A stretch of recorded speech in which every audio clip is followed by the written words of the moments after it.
20 साल से मीडिया में हूं, 20 साल से ज्यादा वक्त हो गया, और 2014 से कहा जाता है ये गोदी मीडिया है, सरकार इसको कंट्रोल कर रही है।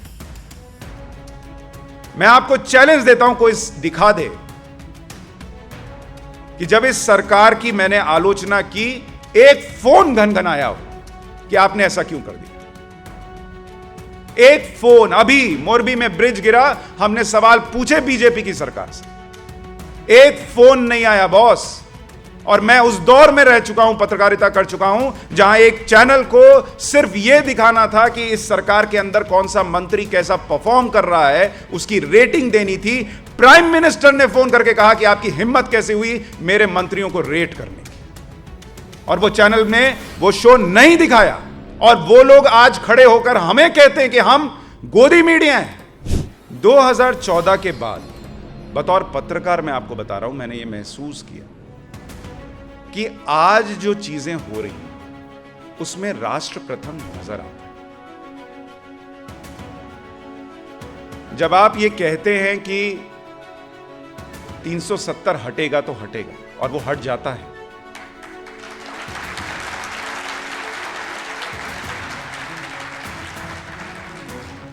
वो दौर जब पत्रकार प्रधानमंत्री के प्लेन में बैठकर जाते थे, वहाँ जो आईएएस ऑफिसर साथ में जाते थे उनके लिए बस आती थी और पत्रकारों के लिए गाड़ियाँ खड़ी होती थी विदेश में, उनको ले लेकर जाने के लिए। उनके होटल्स में इतना बड़ा बड़ा खंबा रखा रहता था पीने के लिए। वो सब मिस कर रहे हैं, उनको वो सब याद आता है। क्योंकि आज वाले तो कहते हैं जाना अपने खर्चे पे जाओ, मैं क्यों लेके जाऊंगा।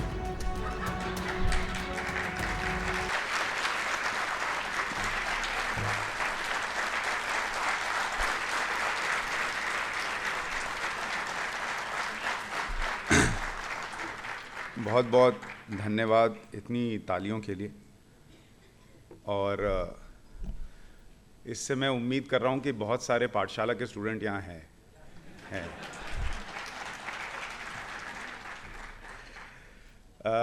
मंच पर जितने लोग मौजूद हैं और जो लोग यहाँ आए, सबका बहुत स्वागत और धन्यवाद कि आपने यहाँ बुलाया, मौका दिया। विनीत जी ने शुरू में एक बात कही कि जो पहला पोस्ट सोशल मीडिया पे डाल देता है उसको फ़ायदा रहता है, पर सर उसको एक नुकसान भी रहता है। कल को बवाल हो तो वही फंसता है कि शुरू इसी ने किया था। तो मैं ठीक हूँ, तीसरे नंबर पर हूँ, मामला अपना जम जाएगा। पर मुझे ऐसा लगता है सोशल मीडिया पर चर्चा करना आज की तारीख में बहुत ज़रूरी हो गया है, और इसकी वजह मैं ये मानता हूँ, मैं गंभीर शब्द का इस्तेमाल कर रहा हूँ और वो बताऊँगा क्यों। मैं मानता हूँ कि वी आर एट वॉर। हम सब इस वक्त एक युद्ध क्षेत्र में हैं, और मैं जब आगे बात करूँगा तो आपको बताऊँगा कि मैं ऐसा क्यों सोचता हूँ। लेकिन सोशल मीडिया की चर्चा करने के लिए आज हम कहाँ से कहाँ, किस बदलाव के दौर में खड़े हैं, आपको ये समझना हो तो मैं आपको एक उदाहरण देता हूं। एक बार की बात है, शायद महाराष्ट्र में कहीं पर बाढ़ आई हुई थी, और वहां पर संघ के लोग, जैसा संघ का बेसिक स्वभाव है, मदद करने के लिए पहुंचे हुए थे। बहुत पहले की बात बता रहा हूं। तो वहां पर डॉक्टर हेडगेवार पहुंचे, और वहां पर एक बड़ा सा बैनर लगा हुआ था कि संघ के लोग ये मदद कर रहे हैं। तो डॉक्टर साहब ने सबसे पहले कहा कि आप ये हटा दीजिए पोस्टर और मदद में लग जाइए। जब मदद हो गई तो किसी ने उनसे पूछा कि ऐसा क्यों किया, लोगों को कैसे पता चलेगा कि संघ ने ये मदद की है या आरएसएस के लोगों ने मदद की है।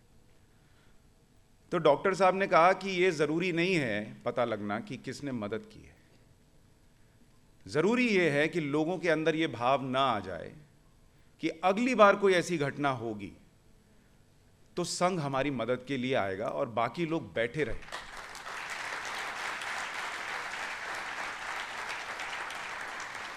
लोगों के अंदर यह विचार जाना जरूरी है कि जो मदद कर रहे हैं ये हमारे बीच के हैं, ये हमारे आसपास के हैं, और ये हम सब का कर्तव्य है। जैसे देखो वहां हुआ था वो हमको करना है। संघ प्रमुख नहीं है, राष्ट्र प्रमुख है। आज की तारीख में आप वहां से देखिए, हम इस दौर में आ गए हैं कि मदद करते ही पहला पोस्ट सोशल मीडिया पर पड़ता है, और मैं मानता हूं कि आज के दौर में वो गलत भी नहीं है, क्योंकि आज के दौर में 90% क्राउड इस बात से प्रभावित होता है कि अच्छा सोशल मीडिया पर अगर ये कर सकते हैं, डाल सकते हैं, इससे मेरा नाम हो जाएगा, तो वो मदद करने आता है। तो वो दौर कुछ और था, आज हम सोशल मीडिया के इस दौर में खड़े हैं।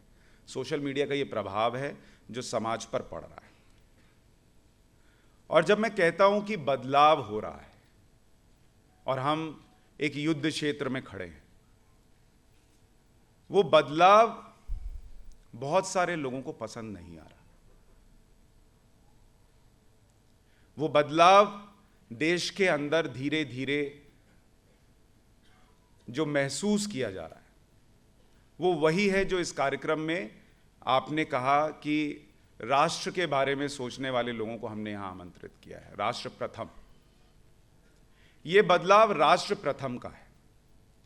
और ये बदलाव सबसे ज्यादा अगर कहीं महसूस मैंने अपने 20-21 साल की पत्रकारिता के बाद किया है, तो वो पत्रकारिता और राजनीति में किया है, और स्पेशली 2014 के बाद किया है। और मैं आपको बताता हूं क्यों। कोई कह सकता है कि इस देश में ऐसा तो नहीं है कि 2014 के बाद ही काम शुरू हुए। बिल्कुल सही बात है, 2014 के पहले भी देश बना, लेकिन उस देश को बनाने के पीछे जो भावना थी, वहां राष्ट्र प्रथम मिसिंग था। जब इस देश का एक पूर्व प्रधानमंत्री, या अब नहीं है, उस वक्त तो वो प्रधानमंत्री थे, जब वो ये कहें कि हम 1 रुपया भेजते हैं दिल्ली से और 20 पैसा गरीब तक पहुंचता है, 80 पैसा गायब हो जाता है, तो आप ये मान सकते हैं और समझ सकते हैं कि राष्ट्र प्रथम था ही नहीं। अगर राष्ट्र प्रथम होता तो 80 पैसा पहुंचता और 20 पैसा गायब होता, तो मैं मान लेता कि चलो ठीक है, इतना तो इस देश में होगा ही, उसको कोई नहीं रोक सकता। लेकिन जब आप 80 पैसा इधर उधर कर रहे थे और 20 पैसा लोगों के लिए लगा रहे थे, तो आप वो काम करते हुए राष्ट्र प्रथम नहीं, अपने आप को प्रथम रख रहे थे। और वो काम इसलिए हो रहा था क्योंकि आपको उस 80 पैसे के ऊपर अपना अधिकार जमाना था। 90% काम इसी तरीके से इस देश में हुआ। और कुछ लोग कहेंगे कि भाई एम्स नहीं बने क्या, IITs नहीं, भाई देश बैठा थोड़ी रहता है। देश में हमेशा चीजें होती हैं, बनती हैं, बढ़ती हैं। कोई राजा अगर बैठा रहेगा तो प्रजा उसको चुनती थोड़ी है। आप काम करेंगे, लेकिन काम करने का भाव क्या है। 2014 के बाद बतौर पत्रकार मैं आपको बता रहा हूं, मैंने ये महसूस किया कि आज जो चीजें हो रही हैं उसमें राष्ट्र प्रथम नजर आता है।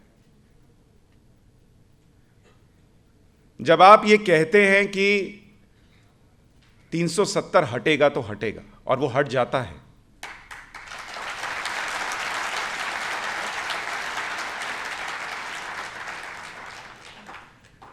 कुछ लोगों को लग सकता है कि राम मंदिर बनना तो हिंदुओं की बात है। राम मंदिर बनना सिर्फ हिंदुओं की बात नहीं है। राम मंदिर बनना इस देश के 80 करोड़ लोगों को यह एहसास दिलाना है कि आपके अंदर जो एक आग धधक रही है कि यार हमको तो सुना ही नहीं जाता, हमारी तो बात ही नहीं होती, हमारे आराध्य को सबूत देने पड़ते हैं इस देश के अंदर 80 करोड़ लोगों के, 80 करोड़ हिंदुओं के होने के बावजूद कि राम का अस्तित्व है। अगर उस भावना को आप शांत करते हैं तो वो देश हित में है। क्योंकि जब वो चीज उबलती रहती है ना, तो जब वो बाहर आती है, इरप्ट होती है, तो वो किस तरह से निकलती है पता नहीं चलता। तो वो भी राष्ट्र प्रथम है।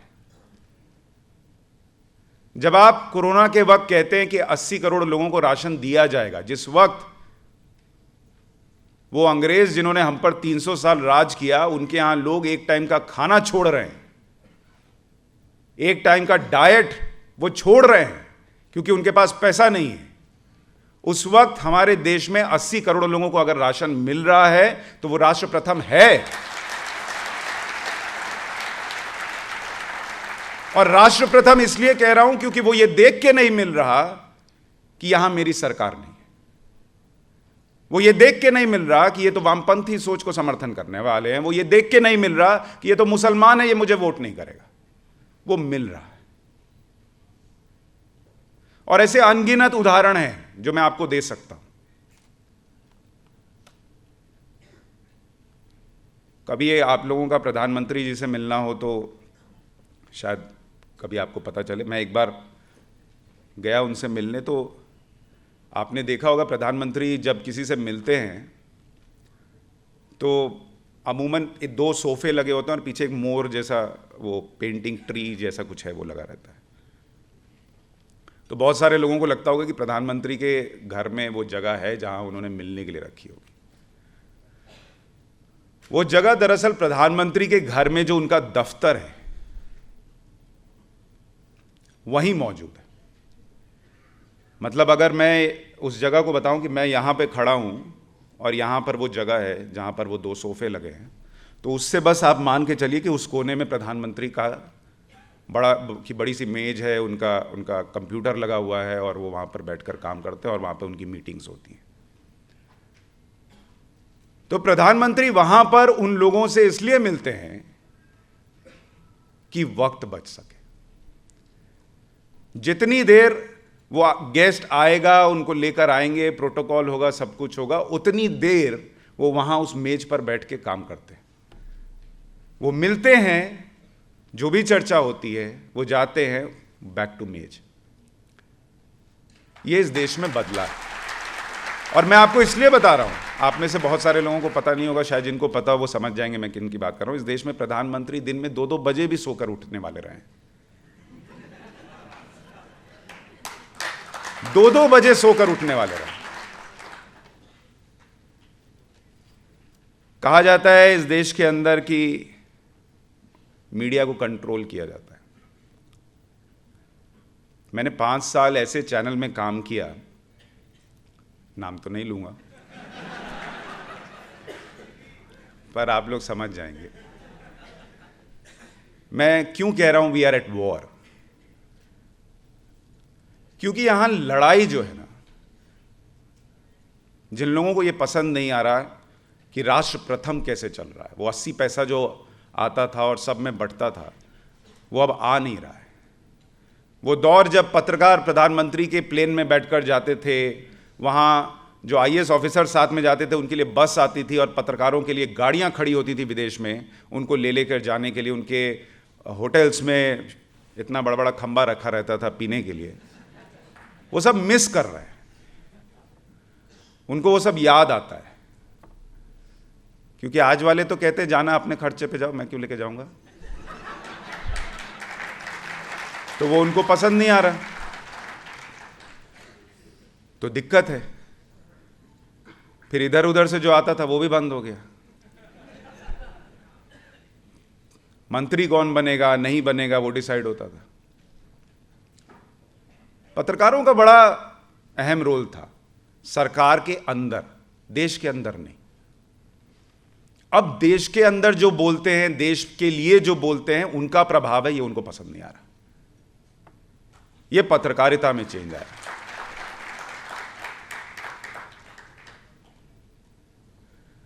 तो मैं उस संस्थान का बता रहा था, मैंने वहां महसूस किया कि अर्ली कैच कैसे कोई आता है और उसको आप कितनी जल्दी अपने पाले में खींच सकते हैं, अपनी विचारधारा के पाले में खींच सकते हैं, उसके लिए पूरा पूरा जोर लगाया जाता है। कुछ लोग हमारी तरह नहीं फंस पाते, निकल आते हैं। जो फंस गए फिर फंस गए, वो ट्रैप है। सो इसलिए वी आर एट वॉर। जो लोग ये कर रहे हैं वो बहुत पहले से कर रहे हैं, और जो लोग राष्ट्र प्रथम सोच रहे हैं वो बाद में आए। आपकी फौज बड़ी हो सकती है लेकिन उनका सिस्टम बड़ा है। जिस सोशल मीडिया में आप अपनी बात रखने के बाद सोचते हैं कि आप बहुत प्रभाव छोड़ रहे हैं, उस सोशल मीडिया पर उनका कब्जा है। और धीरे धीरे ये जो युद्ध लड़ा जा रहा है, लोग सोचते हैं यूक्रेन और रशिया लड़ रहा है, बॉस वो तो सामने से लड़ रहा है, यहां पीछे से लड़ाई चल रही है। और बहुत स्ट्रैटेजिकली चल रही है। आपको क्या लगता है, ये गोदी मीडिया का जो शब्द आया वो हवा में आ गया? किसी को लगा कि चलो गोदी मीडिया बोल देते हैं। वो स्ट्रैटेजिकली लाया गया क्योंकि कल को जब उनके नैरेटिव को कोई सुशांत सिन्हा खड़ा होकर तोड़ेगा, जब वो ये कहेगा कि हां ये सच है कि दुनिया में डॉलर मजबूत हो रहा है, रुपया कमजोर नहीं हो रहा, और उनके पास इस फैक्ट का तोड़ नहीं होगा, तो वो आपके दिमाग में भरेंगे कि ये गोदी मीडिया है। जब किसी को तर्क से नहीं काट पाओ तो उसको बदनाम कर दो। जब किसी के दिमाग में तर्क से अपनी जगह नहीं बना पाओ तो उसके अंदर संशय पैदा कर दो कि यह आदमी किसी के लिए काम कर रहा है। और मैं आपको चुनौती देता हूं कि आप मुझे कोई एक आदमी उठाकर, मैं 20 साल से मीडिया में हूं, 20 साल से ज्यादा वक्त हो गया, और 2014 से कहा जाता है ये गोदी मीडिया है, सरकार इसको कंट्रोल कर रही है। मैं आपको चैलेंज देता हूं, कोई दिखा दे कि जब इस सरकार की मैंने आलोचना की, एक फोन घनघनाया हो कि आपने ऐसा क्यों कर दिया। एक फोन, अभी मोरबी में ब्रिज गिरा, हमने सवाल पूछे बीजेपी की सरकार से, एक फोन नहीं आया बॉस। और मैं उस दौर में रह चुका हूं, पत्रकारिता कर चुका हूं, जहां एक चैनल को सिर्फ यह दिखाना था कि इस सरकार के अंदर कौन सा मंत्री कैसा परफॉर्म कर रहा है, उसकी रेटिंग देनी थी। प्राइम मिनिस्टर ने फोन करके कहा कि आपकी हिम्मत कैसे हुई मेरे मंत्रियों को रेट करने की, और वो चैनल में वो शो नहीं दिखाया। और वो लोग आज खड़े होकर हमें कहते हैं कि हम गोदी मीडिया हैं।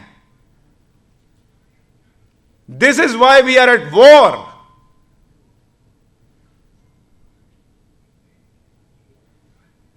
एक भाई साहब हैं, उन्होंने मीडिया को, आप मीडिया को उनकी आलोचना करते देखेंगे ही नहीं। ऐड पे ऐड, ऐड पे ऐड, ऐड पे ऐड चला जा रहा है।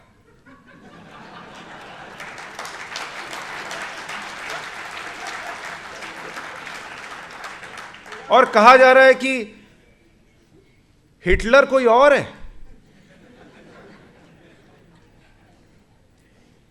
This is why we are at war.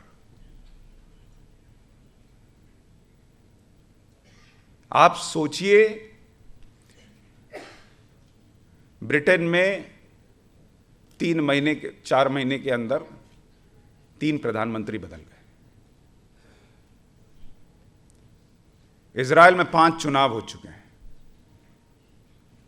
Europe में कई देशों में मंदी आ रही है। रूस का क्या हाल है? चीन, यहां वामपंथियों को बहुत पसंद आता है, डूबा जा रहा है। लोग बैंक से पैसा निकाल रहे हैं, कंपनियां बंद हो रही हैं।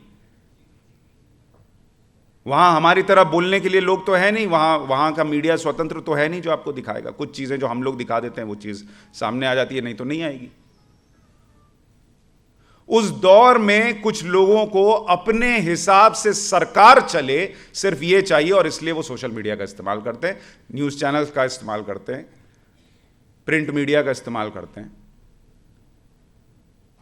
अभी एक है मीडिया संस्थान, उसने कुछ खबर छापी कि एक बीजेपी के नेता के कहने पे फेसबुक काम करता है वगैरह वगैरह, मेटा। जब क्लियर हो गया कि नहीं ऐसा नहीं है वगैरह वगैरह,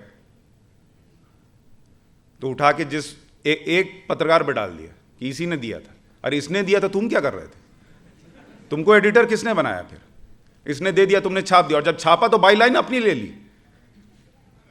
उस वक्त तो लगा कि कौन इतना पकड़ पाएगा, जब पकड़ा गया तो उस पर डाल दिया। फिर अब कह रहे हैं कि उसका मानसिक संतुलन बिगड़ा हुआ था। सबका मानसिक संतुलन बिगाड़ देते हैं। गोरखपुर में एक मंदिर में एक भाई ले गया, हसिया लेके चला गया, उसका मानसिक संतुलन बिगड़ा हुआ था। दूसरी जगह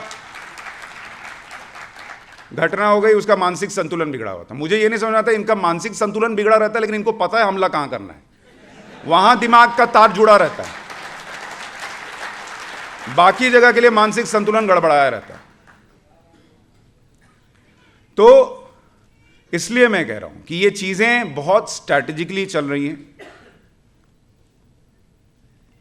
इनके पास इस देश में अगर लोगों के बीच जगह बनानी है तो 2 चीजों की बहुत स्पेसिफिक कमी है, एक ईमानदारी की और एक मेहनत की। आप जब राफेल को लेकर सवाल उठाते हैं, सुप्रीम कोर्ट देख के कह दिया कि नहीं है भाई ऐसा, तो जबरदस्ती क्यों कर रहे हैं? पब्लिक को दिखने लगा है। आप कोरोना के संकट काल के बीच सड़क पे नहीं उतरेंगे, लोगों की मदद नहीं करेंगे। आरएसएस के लोग कर रहे थे। अखिलेश यादव घर के अंदर थे, तेजस्वी यादव दिल्ली में बंगले में बैठे हुए थे, और ये लोग बात करते हैं कि पब्लिक को मूर्ख बनाया जा रहा है। मूर्ख आप लोग बना रहे थे, अब पब्लिक ने मूर्ख बनने के लिए मना कर दिया कि नहीं बनेंगे बॉस। यह बदलाव आ रहा है। और इसमें जब ये मैं कहता हूं वी आर एट वॉर, उनको बढ़त है क्योंकि वो पहले से हैं। उन्होंने सारा सिस्टम बनाया हुआ। आप यूनिवर्सिटीज में चले जाइए, आप दफ्तरों में चले जाइए, आप सरकारी संस्थानों में चले जाइए, उन्होंने अपने लोग बैठा रखे हैं। आप 10 लोग देखेंगे, उसमें से 8 अंदर से वही हैं, और 2 आपके साथ आपको देख के पलट जाएंगे और ऐसा दिखाएंगे कि वो तो वही थे, उनकी चक्कर में फंसे हुए थे ताकि उनका काम चलता रहे। आप कितनों को हटाएंगे? और इसमें अब इन्होंने क्या किया है कि फर्जी फैक्ट चेकर्स भी घुसा दिए, कि फैक्ट चेक के नाम पर जो है वो ऐसा लगे कि भाई ये मामला गड़बड़ाया हुआ है। और कुछ नहीं मिलेगा। जैसे अभी मैंने दिवाली में मान लीजिए कह दिया, सोशल मीडिया पे डाल दिया कि भाई आप लोग सिर्फ दिवाली को टारगेट करते हो। उसके बाद दिल्ली में अभी कौन सी दिवाली चल रही है? गैस चैम्बर बना हुआ है ना। मैं उन लोगों में से था जो पटाखे नहीं फोड़ता था, अब भर भर के फोड़ रहा हूं।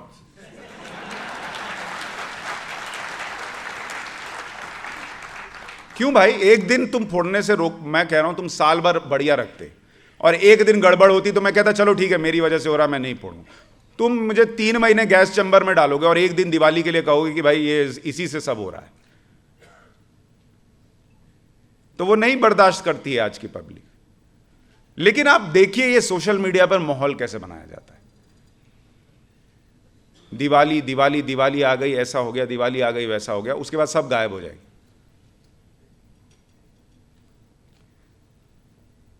ये बहुत व्यवस्थित तौर पे चल रहा है और इसकी लड़ाई लंबी चलेगी। ये एक दिन की लड़ाई नहीं है। इसमें थोड़ा सा मजबूत कलेजा भी चाहिए होगा, क्योंकि जैसे लोगों को दिखता है कि मान लीजिए मेरे 12-13 लाख फॉलोअर है ट्विटर पे, पर वो गालियां भी 12-13 लाख के हिसाब से आती हैं। सिर्फ तारीफ नहीं आती है, फिर वो आपके बच्चे, परिवार, सबको टारगेट करते हैं। फिर आपको बुद्ध बनना पड़ता है, तुम दे रहे हो हम ले नहीं रहे, रखो।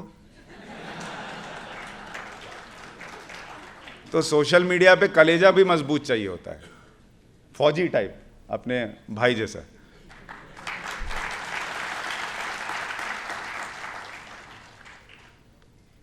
और दूसरा जो मैं कह रहा था कि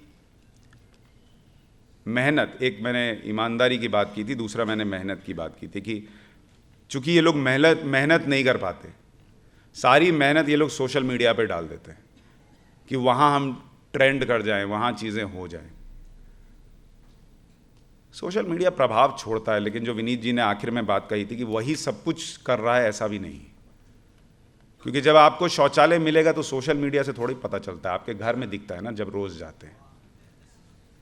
जब आपको घर मिलता है जिसके अंदर बैठ के टुक टुक मोबाइल चला रहे हैं, तो वो किसके राज में मिला ये पता चलता है ना, उसके लिए सोशल मीडिया थोड़ी देखना पड़ता है। जब अकाउंट खुलता है उसमें पैसा आता है तो वो सोशल मीडिया से थोड़ी पता चलता है। जब किसान सम्मान निधि आती है तो अकाउंट का जो मैसेज आता है वो इसी मोबाइल में आता है, उसके लिए थोड़ी पता करना पड़ता है कि ट्विटर पे आया कि नहीं या व्हाट्सएप पे आया कि नहीं। इनकी स्ट्रैटेजी सोशल मीडिया तक सीमित रह गई, ये दिक्कत है। जमीन पे नहीं है, ये दिक्कत है। वो दिक्कत ये आज नहीं, कल परसों तरसों दूर कर लेंगे, मुझे उम्मीद है। लेकिन हाँ, सोशल मीडिया का प्रभाव है, उससे लोगों का मन बदलता है, इसको आप नहीं इग्नोर कर सकते, नकार सकते। और बतौर पत्रकार मुझे लगता है कि एक काम तो आप लोगों को ज़रूर करना चाहिए कि किसी एक के आसपास केंद्रित मत रहिए, देखते रहिए कि लोग क्या डाल रहे हैं, क्या बोल रहे हैं, क्या चल रहा है। किसी एक को सुन के राय मत बनाइए, क्योंकि जैसा विनीत जी ने ये भी कहा कि जितना आप लोगों से मिलेंगे, बात करेंगे, भारत देखेंगे, दुनिया देखेंगे, तो चीज़ें पता चलती। वैसे ही सोशल मीडिया पे जितना पलट पलट के देखेंगे उतना पता चलता है। इस ताकत को इस्तेमाल करना है, देश हित में इस्तेमाल करना है, किसी को नीचा करने के लिए नहीं करना है। एक विचारधारा की सोच रही है कि दूसरे को नीचा दिखाना है, सबसे बड़े ज्ञानी हम हैं। दूसरी विचारधारा को ऐसा नहीं बनना है, उनमें भी कुछ अच्छा है तो ले लेना है।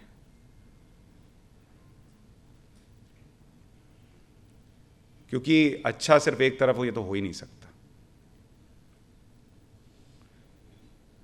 बाकी वक्त मैंने बहुत ले लिया।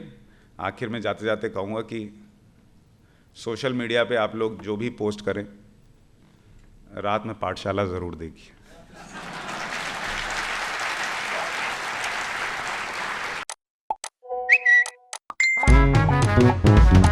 Endoso.